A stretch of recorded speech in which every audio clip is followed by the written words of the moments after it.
Grabe, nakakasuka yung amoy dito sa loob. At Mas isa pa. mabaho, mas masarap. Try to sniff lang, sir. Oh my God! Oh my God! Grabe. Parang edible na shit. Oh my God. Oh my God. Oh my God. Saan ako? Walang MF Food Review! Walang MF Food Review. Nandito tayo sa Okada Manila Medley Buffet. Yan, maaga tayo nagpe-prepare pa ang ating mga pastry chef. Ay, grabe. Ginoo. Classmate, madalang lang tayo makasalabok eh. Kaya excited na ako. Miso soup. Ah, sarap. Hindi tinipid, thick, rich, creamy. Sarap. Ebi tempura. Oh, wow. Heart tempura. Ganito ang tamang tempura. Legit. Seared tuna, octopus, and salmon sushi. Wow. Jesus Christ. Sarap. Yung seared tuna yung favorite ko. Iba talaga yung flambéed para dun sa Maillard reaction. Tapos, ang perfect nung rice nila. Al dente, yung texture niya masarap nguyain. Tapos, perfect yung pagka sour and sweet niya. Sashimi, sinama nila yung dark part ng meat. Dapat di sinasama to pero buffet naman eh. Magkano yung buffet? 3,788 per head. 3,788? 88? Nakita ko mas mura pala yung weekday, ano? For the price point na 3,788, dapat di na sila serve ng ganito. Pero sa akin, masarap pa rin ba? Tuna sashimi, looks good.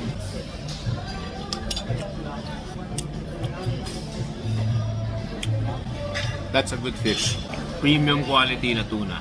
Itsura pa lang, makikita mo na na good quality yung tuna. Kaya kumuha pa ako ng second serving.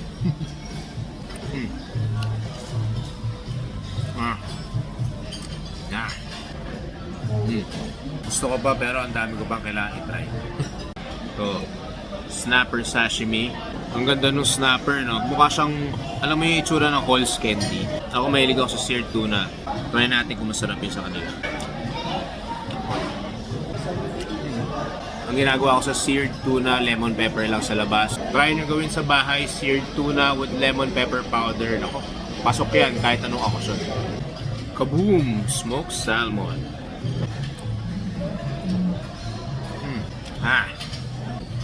Yep. Hindi ko ma-describe yung experience. Natutunaw siya sa bibig mo, tapos maalala mo yung tinapa, tapos sobrang sarap lang yan. Favorite ko to, salmon gravlax. Cured to ng 3 days usually sa ref. Gamit ang salt, sugar, dill, at kung gusto nyo masarap, vodka. Parang walang ginamit na vodka or alcohol dito. Nakatry na ako ng mas masarap na gravlax. For me, masyado siyang rich. Kailangan niya ng something na magka-cut at magbabalance ng richness. Pero not bad naman. Mukhang sad tong pizza nila. Pero try natin. Carbonara. Ako lang ba to kasi for the price nag-expect ako na legit na carbonara with egg yolk and guanciale cheese and ano? Hindi porchetta, ano yun? Yung parang lechon. Google natin. The commercialized version of carbonara. Cream and bacon. Pero okay naman siya. Seafood paella. Ito na.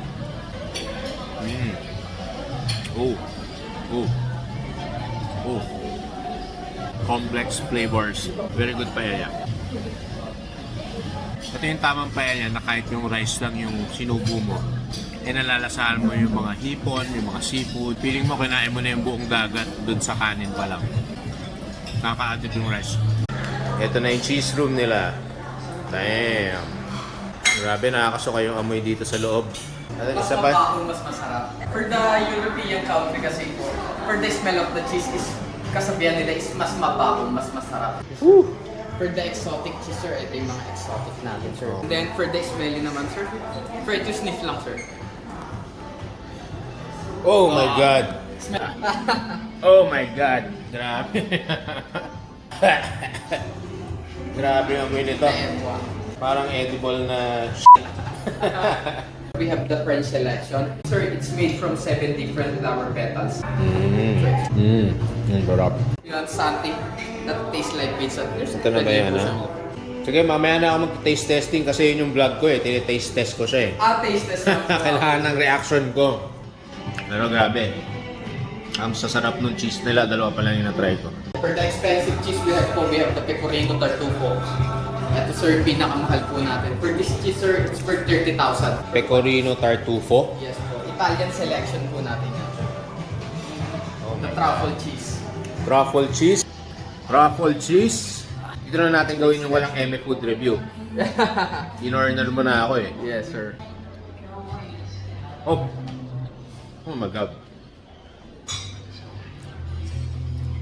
Oh my God. Oh my God. Oh my God. Hilasan ako. Unang kagat mo palang truffle na pero yung intensity ng flavor. Special cheese from My God. Here, the Escalent. Grabe tong Tartufo truffle. Ano ta? One of our premium cheeses. Ang ganda naman ito, mukhang chicharon bulaklak. Yeah sir, same tayo nasa isip. Flowers for you.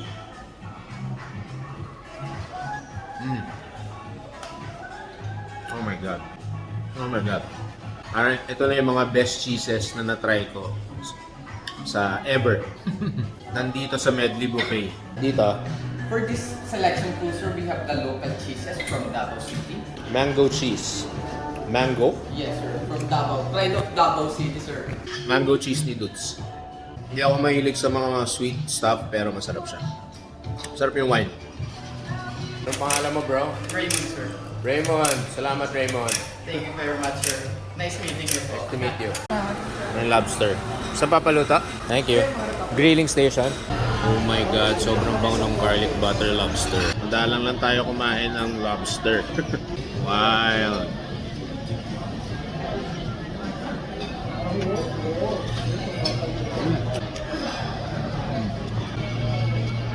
Oh my God.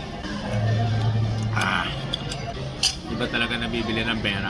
Grabe yung garlic butter sauce. Oh my God. Oh my God.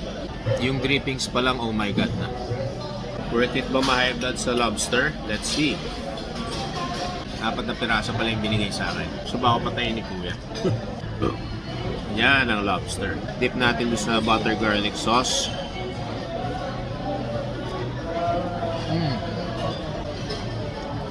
GG. BTS. I'm BTS. Better than... Better than... Hindi naman. Pagmahal mo. Sorry. Itong drippings nila, gusto ko iuwi. Paano ba ibote to? Para siyang drugs. Paano ba kainin to? Para ba itong ulo ng hipon, sinisip-sip? Try natin Hindi kasing sarap na hipon, pero... Yan. I-explore ko lang kung paano kainin to kasi... Ngayon lang ako kumain ng buong lobster na kasama yung shell. Okay. Mali. I think wala tayong masisip-sip dito guys. Kaya sip-sipin nyo na lang yung jowa nyo. Try natin sip-sipin ulit. Baka ito meron.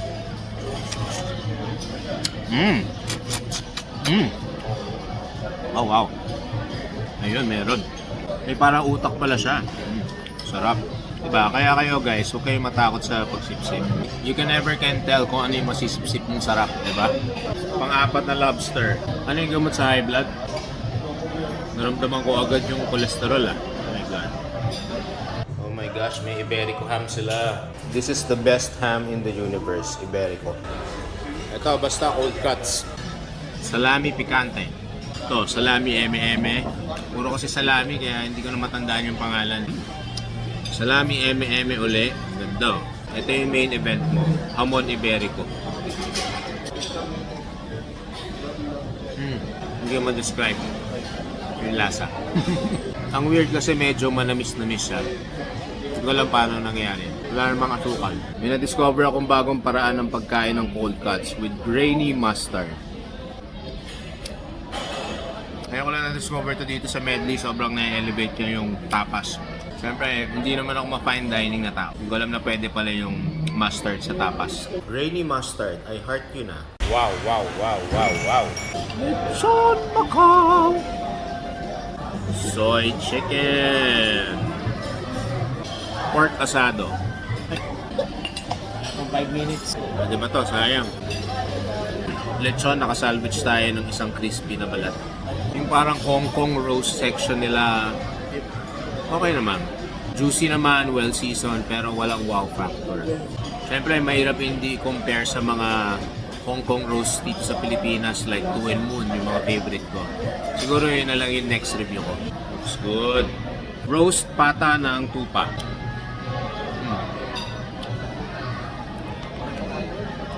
Traditionally, mint jelly ang bagay dito eh. So, naghahanap ako nun.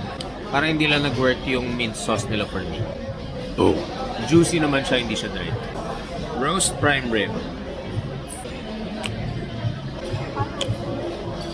Kahit wala ng sauce.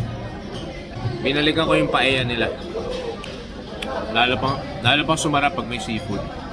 Ito, kailangan natin masubukan yung sutukil nila. Ang sarap ng tinola sa sutukil nila. Wow.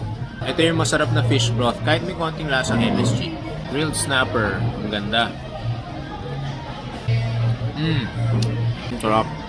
Sarap. Wow. Tuna kilawin. Spicy. Ilaw yung mga sili nila. Pero masarap.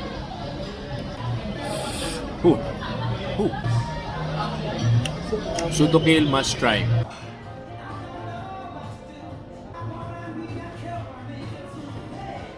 Ano yan? The Tombrole, sir, it's a French sheep's milk po. Round 2 tayo kasi sobrang solid ng cheese selection nila. Ang cute talaga ng chicharon bulaklak cheese nila. Katuwa. Oh my god. Sa cheese na ako parang basan talaga. Ano na? Sabi mo? Yung hindi ko po napatry po. Lumabas si Raymond dito ng cheese room para ipatry sa amin to. So for the exotic selection, kasi yung mga napatry ko po kanina kay Sir is yung mga masasarap naman po natin. And then yung mga cheese for the, not totally for beginners, but for ano naman po talaga. Ito. So, Recommendation. exotic to. Yes po. Lasang Selection. unggoy to. Mas mabaho, mas masarap for the Oo nga. European. Thank you, Raymond. Thank you. Exotic daw eh. Oh my god. Exotic nga. Woo! Ah! Una lasang almonds, pero pag dumating ka na dun sa exotic part. Woo! Bibig! Ah! Lasang ammonia. O ito naman, kung ano man to.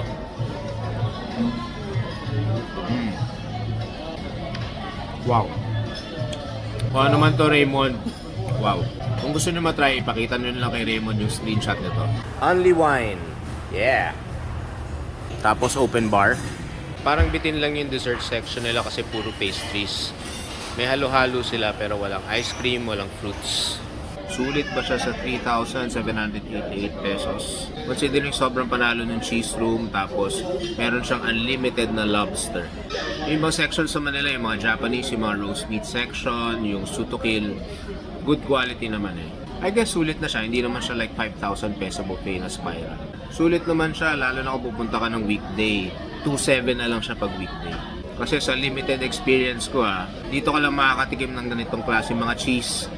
Dito lang may unlimited lobster na hanggang magka-stroke ka, pwede kang kumain. Kung 2,700 ang pag-uusapan, sulit na sulit. Saka yung mga banyo nila, automatic, dipindot yung bidet. Anong ginawa mo sa CR? Jumebs, ano pa? Walang MF Food Review!